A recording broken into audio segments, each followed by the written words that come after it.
This video is sponsored by Tools for Gents. For the real gentleman. Look, I'm a little gentle. You can come a little bit closer to me if you want. Closer? Oh, I try not to because I am a COVID boy. And so that's kind of the thing here, ladies and gentlemen. I have COVID. There has been... Don't you want to start with saying hello, maybe? Hello, maybe. Yeah? Okay. Yeah, and then we were thinking that we could record a normal video. But then Marta got COVID and it's raining all day. Got some bad news. A private life, but I will come back on that subject later on in my life. I think that might even require a whole video of its own. Yeah. But the important thing is that we are here. Yeah. And it's Thursday again.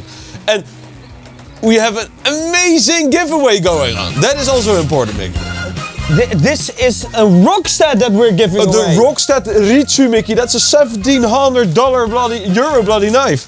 Thanks to Tools for Gents. We are also giving away the Falconeven NL5, in VG10W now. We are giving away the Falconeven F1 in COS. We are giving the Civivi Elementum folder, and we are giving away the Wodan E62, which is a flashlight and a knife in one. That's crazy. Hey, ladies and gentlemen, so this is a nerd video. Yeah, a nerd video. And we're sitting under some kind of a house. Roof? Yeah, like a garden house, little the thing. Garden house thing. And somehow I'm still getting wet. Nice. Are you dry at this moment? Dry. So see this as kind of a podcast, and based on the video that you're gonna see next week, we made some discoveries about steels, knives, and we thought it was time to make this video about what are the best steels in 2022. Yeah. And it is subjective because it is also limited, of course, to steels that we have tried ourselves. Yeah. So Mickey, we both made the top 5. Yeah. I'm very curious to see if your top 5 is the same as my top 5. Okay, but do you want to start out on top or do you want to start out at bottom? Martin, a top 5 video always starts out on 5. Yeah, I agree, but some people just start at 1. I don't know. Those people don't know what viewer retention is. Don't have successful YouTube channels. Hey, okay, but my number 5, Mickey. Yeah. That was kind of the hardest for me, I think, because this is kind of it's starting off a little bit crazy. Yeah. But I have like 3 steels on number 5. Oh no! Is it gonna be a video like this? No. It's gonna be fast. But look, these are the steels. Yeah. Yeah. COS. Oh. Yeah. Kauri X. Yeah. And ZDP 198. You know why? These are the Kauri X and ZDP 198 are probably among the best steels out there. When we try them. Look at my number 5. Oh, Kauri X and ZDP. Well, let me grab out a Kauri X knife. Look. Oh yeah. And I mean, it is so bloody beautiful. That is so bloody beautiful.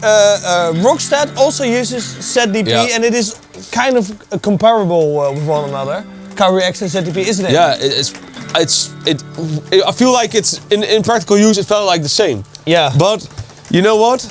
These steels are incredibly expensive. So that's why they do not list on number 1 or whatever. But what I was really surprised about is, because these are also even pretty old steels for super steels. Yeah. But what really surprised me big time is that how long they kept sharp, but that wasn't the big surprise. How easy they were to sharpen in comparison to how long they stay sharp. For instance, if you have a steel like K390, for the people who don't know, I mean, in this whole video you're gonna see videos and shots of all the videos where we test out a knife that we are talking about. But K390 is one of those steels that we had to spend hours sharpening a knife. And so with this, it was almost just a normal sharpening time, you know? Look. I actually have a K390 knife here. It's a custom knife. Yeah. It's an incredible steel. Yeah. But I feel like it's a prestige steel. You know, it's if you have a lot of knives, you buy one knife in K390. Somehow one of my ears completely closed off. But it's not in my top 5 because it has crazy advertising, but I don't like it for real life use. You know, it's too hard to sharpen. Yeah. But I still have the COS on number 5, which I want to explain just a little bit of. We have to go on because it's only number 5. The COS, Mickey, I feel like it has the right price. But in terms of that edge retention to how easy it is to sharpen, it's really well balanced. So it feels a little bit like these more expensive steels, but you know, on a cheaper basis. Yeah, very funny that the COS is then also number 5. So number 4, can I say my number 4? Yeah. My number 4 is actually Magna Cut. Okay, and, whoa. I can remember here, you see the video while we are talking now. The Creedy. The Creedy, yeah. And it was custom knife. To start off with, we did not ever receive a knife that sharp out of like the factory or out of the box. That was crazy. That was crazy. And it could handle everything, and also with the fact that it is not stainless. Yeah. But because of the composition or the way it's made, it is pretty much stainless. It's more stainless than other carbon steels. Yeah. For me, that was like, when I read about it, I thought this is crazy. This is, you know, Cruwear is of course an amazing steel. You will see that in my list as well. Yeah. But this steel kind of behaves like Cruwear. But we always say that we really love stainless because, you know, it's raining. We're getting wet right now. And Magna Cut does that. It does have the features of the Cruwear, but in a stainless package. Yeah. Well, it is not even stainless in terms of composition. That's crazy. Did you just say Cruwear or Magna Cut? Because it is Magna Cut. Yeah, Magna Cut is kind of some kind of magic, you know? It doesn't rate as stainless, yet it is stainless. What did you have for number 4 then? My number 4, Mikkie. And for all the people who are watching and think that I have no money anymore because my shoes are this crap, this is Maarten's old shoe. But it is so big that I can actually wear it as like a slipper. You know what they say, yeah? Big feet, small dick. Yeah. Okay, hey, my number 4, Mikkie, is LMAX. Whoa! Which also is, again, together very nice, because that is the steel of the DBK knife. Yeah. But again, it's together with M390 because these are basically the same steels. Yeah. But for me, LMAX, it just takes an incredibly keen edge. Is LMAX almost the same as It's M390? exactly the same as M390, just as has like the smallest amount of difference. Sick, because with M390, I don't really have a lot of trust that it is very tough. But someone with LMAX I do, but they are the same steel. Yeah. Both bullshit. But it's probably based on the experience with the knives you had. Yeah. But I mean, these knives, I mean, used by TRC, they need the right heat treatment. That's the thing. If you don't get the right heat treatment on these steels, they will be brittle. Yeah. But in the DBK knife made by TRC or all the other TRCs, and also in my Gunny, they performed incredibly well, and now even Falkneven uses LMAX. So that's really cool. Yeah. And I feel like they just have really good edge retention. For me, it's the best stainless out there. True stainless. Can I go on to number 3 just to keep this video going? Cruwear. Cruwear is on my number 3. Okay, interesting. Yeah, and I think knowing you probably put Cruwear on your number 2. But I can remember we made this big, long steel testing video, and Cruwear came so high. Higher than we thought, and we kind of compared it with CPM 3V, but with a better edge retention, but a little less tough. Yeah. Even though it is, today we found out that it is kind of an upgraded D2. Yeah, that's what we read. We don't know enough. I don't even dare to compare it with D2 because the D2 that I had is, of course, besides the Leuke from Altin, generally it's just a very brittle steel. Yeah. Maybe the Magna Cut performs better, but I have Cruwear just has earned my trust a little bit more. Yeah, I can definitely understand that. For number me, 3. my number 3, Mikkie, is CPM 3V. Number 3. Number 3. Wow, our top. Shush. And of course, also Delta CPM 3V because that's just a different way of heat treating it. Yeah. But you know, for me, 3V, it has always been one of my favorite steels. It's extremely tough. It has good edge retention, but in our opinion, it's something that we've discussed for many years. That the toughness also translates a little bit to edge retention, because in the field, when you hit like little sand particles, that toughness is gonna help, you know, retaining the edge. Yeah. It's not pure wear resistance that keeps an edge in the field. But for me, CPM 3V it's still very high in that list, but in terms of facts, for me, it has been surpassed. Okay, Maarten, But wow. in my heart, it is still one of the best. And I would say, you know, for us now it's the benchmark. 3.3 is the benchmark. Yeah, and funny that you also put it higher than Magna Cut, didn't you? I didn't. Because what's your number 2 then? My number 2 is Magna Cut. Okay, Yeah. okay. And that has a, you know, it still has to earn my trust a little bit. Yeah. You know, more reasons you will see next week about that. Yeah. But with the Creeley and just with the, you know, the fact that this steel is actually a steel that is designed by somebody who is a hobbyist and knows extremely much about steels. Yeah. That's already cool. And the fact that this steel is pushing steel technology next level. Yeah. You know, for me that push to push the knife technology and the incredible performance and edge retention that we saw from it already puts it on number 2. And that's a little bit of potential and trust that I have it, but also a little bit of what it has already proven. Okay, number 2, best steel in your whole list. Well, my number 2. Actually want to make the DBK folder out of that steel. So, that would be amazing. Yeah. My number 2 actually is Elmax / Whoa! COS. Whoa! Why? I can completely understand. Well, do you know why? Because it's a very personal preference. Yeah. I mean, look at the weather now. The first knife you had in Elmax was the Gunny Elmax. Yeah. And then you were like a little bit skeptical because you felt like it had like microchips and whatever. Yeah. But mine didn't.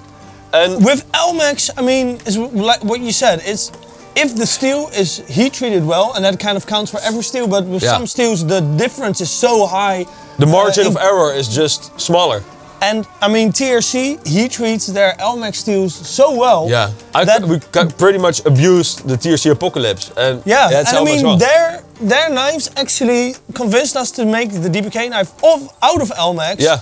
And I mean, Elmax and COS both can take an edge, which is so incredibly sharp. Yeah. It is. And it holds an edge well, but it is also still so easy to sharpen. Yeah. And COS, I have a kitchen knife from Velkdieven out of COS, and my God, that I have sharpened it once in probably about half a year, and with a few strops of our DPK comment, it literally still shaves. Yeah. And before we go into number 1, Mikkie. Yeah. I just want to add something, you know, because we talk a lot about super steels, steels that are maybe for a lot of people out of their price ranges. Okay. I also want to talk a little bit about 2 of the traditional steels that you really see a lot. Yeah. Yeah. And that is 1095 and 01. Okay. Because I feel like these steels, very short time while ago, we got blown away by this knife. The Top Storm Vector. You just casually have it with you. Oh, nice. Yeah, that is. I mean, we were cutting a pen. Yeah. We were chopping and cutting a pen in half, and not ever before have we seen a knife do what this knife has done. Yeah, it is crazy. Cut phone book paper as if nothing happened while it chopped steel. Well, and that put everything in perspective. Yeah, with all these super steel knives. You know, and the same goes for 01. These are steels, and that's why we are not really keen on doing a lot of reviews on knives that have these steels, because there are just so many knife makers who have easy access to those steels because it's very cheap. Yeah. But there are just a very few who know how to perfect the heat treatment on these. Yeah. And if you know the right brands for the good heat treatments. Tops. Yeah. Number 1. Yeah, my number 1. Are you going to say your number 1? I know your number 1 is probably going to be Crewwear, isn't it? It is Crewwear. You know why? Because it first started off with CPM 3V. With CPM 3V. Then I got the Malanica Bushcraft, I think it was, in Crewwear. Blew me away. Yeah. Then I got a Bar River in Crewwear, which just objectively performed better than the CPM 3V. And you know, I didn't find any downsides. I got this knife in Crewwear. Whoa, yeah, that is such an amazing knife. That is really cool, and it's also got a little bit of rusty bits. I don't know like all your knives. No, don't talk about that. It's also cool to see, you know, knives like Benchmade. This is the Eonimus, who just put it in factory-made knives. Yeah. We actually shared our thoughts on this prototype, but yeah, they didn't do anything with it. No. Okay, can I now talk about my favorite steel? Which is of course less important. But yeah, everybody's waiting for my opinion. Okay, but my favorite steel is actually, and oh no, I wanna show you the knife. I wanna show you a knife that 420. And people will see a little snippet of this knife again in next week's video. Yeah. But this knife is made out of CPM 3V. What? CPM 3V? Yeah. But you've tested all these knives that are way better. Yeah. And the edge retention is better with Counter X. And I mean, crew wear is almost better in every aspect.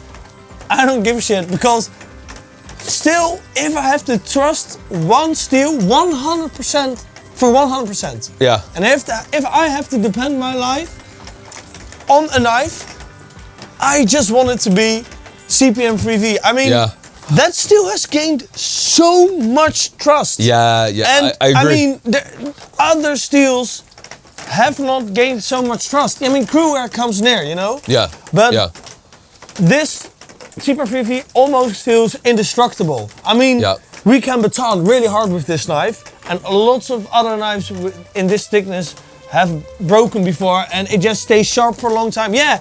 Not as sharp as COS or all the other steels on this list. Yeah.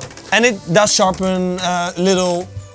It's a little bit harder to sharpen than most of the steels that hold a better edge on this list. Yeah, but I don't know. It is just got a special place in my heart, and I agree. It's, you know, for me, I just had to put it on number 3 because I just want to make room, you know, for these new steels. But CPM 3V is where the passion of it started, the passion of our knife hobby, because it blew us away back then, still blows us away now years later. It's amazing. But guys, why didn't you put CPM 3V in the DPK knife? Because it's American steel, very expensive. Yeah, it would have probably costed like 100 euros a knife more, and for retail. And maybe even more importantly, the DPK knife is made for our needs, and we rather have a stainless knife. Yeah. And a TRC really knows its thing with LMAX, and with 3V it would just have been an experiment. Our time is running out, so I think we have to say bye-bye to these viewers. Oh, ladies and gentlemen, thank you very much for watching.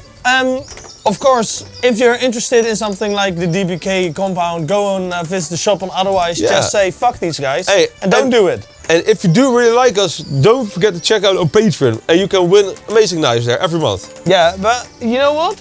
If you don't want to do all that stuff, we are here every Thursday 1 p.m. PDT for free. And you can watch us free till we have no food anymore. You can even dislike the video because we don't even see how many dislikes we have. No, only we see it.